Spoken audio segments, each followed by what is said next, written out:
मंच पर उपस्थित मिशन के उपनिदेशक, हमारे संयुक्त सचिव और इस हॉल में उपस्थित विभिन्न विभागों के प्रतिनिधि, अन्य सभी व्यक्तिगण और वीसी के माध्यम से भी हम देख रहे हैं कि सभी जिले कनेक्टेड हैं। आप सभी का इस कार्यक्रम में मैं स्वागत भी करता हूं और आज के दिन की आप सभी को बधाई भी देता हूं। जल जीवन हरियाली एक युग्म के तौर पर सामने आया है। जल डैश जीवन डैश हरियाली के तौर पर हम इसको देखते हैं, एक अभियान है। योजनाओं में और अभियानों में एक अंतर होता है। जब हम अभियान की बात करते हैं तो अभियान वैसा जो कि जनमानस को छुए, अंतःकरण को छुए, विचारों को बदले और जेहन में इस तरीके से शामिल हो जाए कि इसके सभी अवयवों पर 11 अवयव हैं, आप सभी जान रहे हैं, 15 विभाग हैं, हर कोई जानता है। तो ये सभी अवयव, सभी काम जनमानस तक पहुंच जाए, अंतःकरण में चले जाएं, सबकॉन्शियस में आ जाएं। तो इसी के लिए दिवस की अवधारणा भी रखी गई है। दिवस मतलब कि सभी विभाग आज के दिन फिर से खुद का सेल्फ रिव्यू करते हैं कि हमारे से संबंधित जो भी काम इस अभियान में होने हैं वो काम हम लोग किस तरीके से कर रहे हैं, हमारी उपलब्धियां क्या रही हैं। और आज के दिन हम लोग प्रचार प्रसार जो कि 11वां अवयव है उस पर चर्चा के लिए यहाँ पर आए हैं, उपस्थित हैं।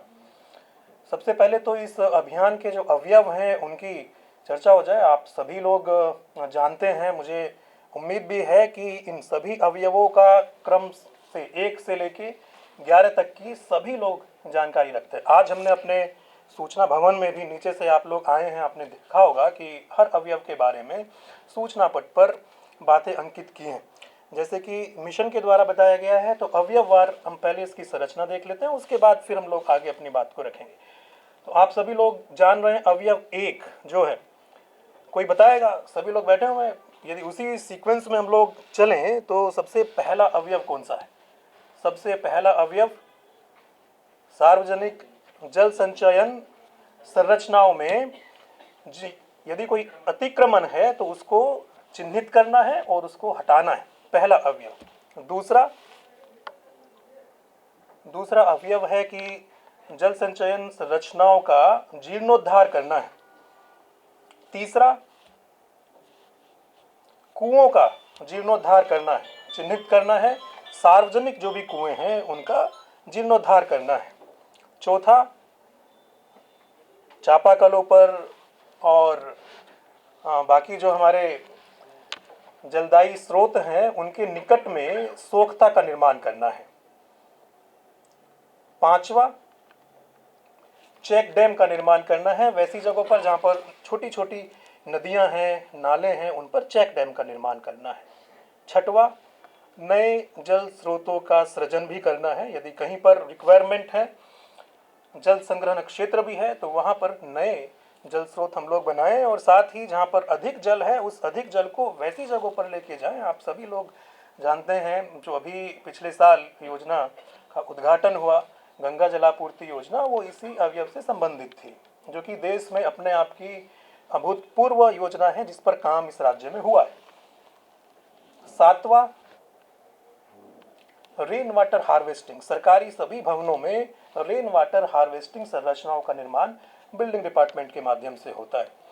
आठवां, बहुत ही महत्वपूर्ण, हम सबसे संबंधित, जिस पर कुछ चर्चा भी आज होनी चाहिए, सातवां है पौधशाला। आप देख रहे हैं इस पूरे हॉल में पौधे रखे गए हैं, पौधशालाओं का निर्माण करना और उसके साथ में सघन वृक्षारोपण करना। नौवां, कृषि से संबंधित है, वैकल्पिक कृषि, जलवायु परिवर्तन को देखते हुए वैकल्पिक कृषि के क्या क्या हमारे पास में विकल्प हो सकते हैं उनको जानना और उनको क्रियान्वित करना। 10वां, फिर हम सबसे संबंधित, हर एक से संबंधित, वो है सोलर ऊर्जा को बढ़ावा देना, उसके साथ ही ऊर्जा का संरक्षण, उसको सेव करना, कम से कम ऊर्जा का उपयोग करना। बिजली की बात करें तो हम सब लोग ये कर सकते हैं। और फिर 11वां जो है वो आज का दिन, वो हम लोगों से संबंधित सभी से प्रचार प्रसार, चूँकि अभियान है और अभियान तभी सफल होगा जब इसकी जानकारी हम लोग हर तरीके से और सब तक भेजते रहेंगे। तो ये 11 अवयवों की एक एक क्रम में सभी लोग दिन भर में याद सोचें अपने से संबंधित क्या कर सकते हैं, और कोई अभियान जहाँ पर हम लोग जनमानस को कहें कि भाई इस तरफ में कदम बढ़ाइए, तो पहला कदम कहाँ से शुरू होना चाहिए? वो खुद से शुरू होना चाहिए। और इसमें अवयव 8 और अवयव 10 की सीधी सीधी भूमिका है, जो हम सभी लोगों से जुड़ा हुआ है। अभी बात हुई थी अवयव 8, जहाँ पर हम लोग पौधारोपण की बात करते हैं। तो पौधारोपण कहीं भी हो सकता है, घर में, स्कूल में, आपके आसपास के सोशल स्फेयर में, जहाँ भी मौका मिले और जो भी अवसर मिले। अवसर बहुत होते हैं, जन्मदिन है, कोई विशेष दिन है, परिवार में कोई मांगलिक कार्यक्रम है, कुछ भी है, तो वहाँ पर सबसे पहले जब हम लोग उसको सेलिब्रेट करते हैं तो पौधारोपण की हम लोगों को जरूर काम और ये कार्रवाई करना चाहिए। और 10वां, जहाँ पर बिजली की बचत है, अनावश्यक हम लोग बिजली खर्च ना करें। जहाँ तक संभव हो, यदि व्यक्तिगत सामर्थ्य है तो सोलर ऊर्जा का उपयोग भी करें, और अदरवाइज अपने घरों में बिजली का संरक्षण, ऊर्जा का संरक्षण करें ताकि खपत कम हो। तो ये सब चीज़ें खुद से स्टार्ट होती है। जब खुद में हम लोग इसको अमल में लेके आएँ, उसके बाद फिर हम लोग अपने सोशल सर्किल में बढ़ें। बहुत जगहों पर हम लोग एकत्र होते हैं, तो वहाँ पर भी इन बातों का कहीं ना कहीं पर जिक्र हो। क्यों हो? क्योंकि जल जीवन हरियाली एक युग्म है। खाली जल की बात नहीं हो रही, खाली हरियाली की बात नहीं हो रही है। जीवन इसमें जुड़ा हुआ है, और जीवन आज भी, और जीवन कल भी, और जीवन सबका, जीव जंतुओं का भी और हम सब लोगों का भी। तो ये सब प्रचार प्रसार से संभव है और अपने उदाहरण से भी संभव है।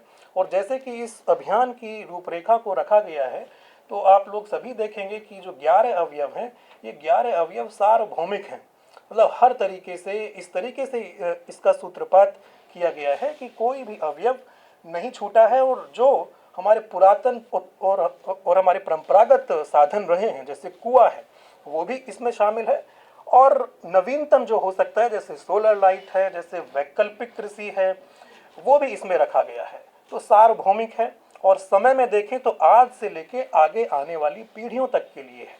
गंगा जलापूर्ति योजना का जब सूत्रपात हुआ, तो इसका प्लान इस तरीके से किया गया कि ये 2050 तक की आबादी को ख्याल में रखकर किया गया है।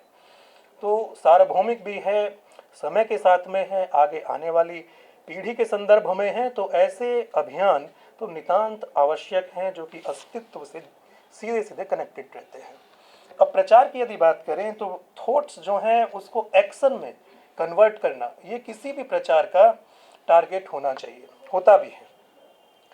और ये कोई नई बातें भी नहीं है। ऐसा भी नहीं है कि आम लोग इसके बारे में जानकारी नहीं रखते हैं। सबको पता है कि पानी अनिवार्य है, उसके बिना जीवन संभव नहीं है। सबको पता है कि ऊर्जा का संरक्षण करना चाहिए ताकि आने वाला कल बेहतर हो सके। बट फिर भी इन सब विचारों को जब हम लोग बार बार लोगों के सामने लेके आते हैं, तब फिर एक्शन की तरफ में बात आती है, जो अभियान को सारगर्भित आगे बनाती है। तो प्रचार प्रसार के तौर पर हम लोग अपने विभाग से बहुत तरह की कार्रवाइयाँ पहले भी किए हैं, आज भी कर रहे हैं और आगे भी करते रहेंगे, जिसमें प्रिंट माध्यम है, अखबारों में हम लोग न्यूज़ के माध्यम से, विज्ञापन के माध्यम से बातों को सब तक लेके जाते हैं।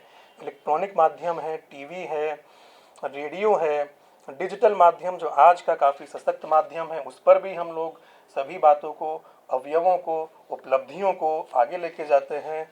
सोशल मीडिया है, उस पर हम लोग पहले भी कैंपेन किए हैं, कैंपेन आगे भी जारी रहेंगे। और इन सभी माध्यमों के बारे में आगे आने वाले हमारे विभागीय वक्ता अपनी अपनी बातों को रखेंगे। लेकिन चूँकि छठ का पर्व आने वाला है, सबसे बड़ा पर्व है, तो छठ के संदर्भ में हम ये कहेंगे कि छठ का जो पर्व है, उसके जो अवयव हैं, छठ के पर्व को हम लोग जिस तरीके से मनाते हैं, वो हमारे इस अभियान के लगभग सेम ये अवयवों को, उनके तत्वों को, उसकी स्पिरिट को सामने रखता है। छठ का पूरा पर्व जो है वो पूरे पर्यावरण से सीधा सीधा नाता रखता है। अभियान भी वैसा ही है।